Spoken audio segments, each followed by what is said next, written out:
I'm Will Smith for Tested.com. Today I'm here to talk to you about Flight Control HD for the iPad.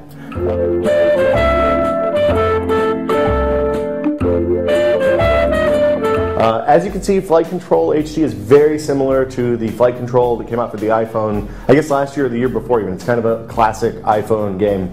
The basic premise is that you are an air traffic controller and you draw lines on the screen to control airplanes and get them to the runway that they need to land on.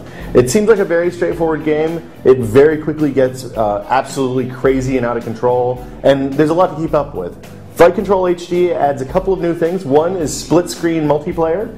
Each player takes one half of the screen, and you can either play versus or co-op in that mode. You can also do over-the-air multiplayer. It's co-op only, but you can play on any of the old iPhone maps. We tried playing multiplayer with the iPhone as well. That didn't work. Not sure if that's intended or a bug, but something to keep in mind.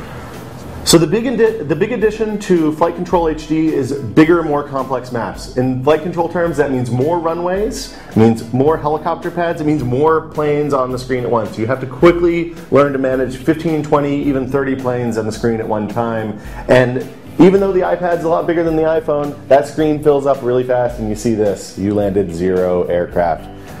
The one thing that I really like about Flight Control HD is actually that they've added iPod controls into the game. So you can actually pause the game, stop the lame music that loops in the background, open up your own songs that are stored on the iPad, and make a custom playlist that you play as you go. Flight Control HD is $5. It's a definite enhancement to the Flight Control brand. I quite like it. Again, if you haven't played it before, it may not be quite as much fun, but there are a bunch of new maps, and there's a super secret 3D mode if you have anaglyph glasses. So you can go to a special map, and you can see the planes kind of flying above the surface of the iPad if you're into that whole 3D thing. So for Tested, I'm Will Smith.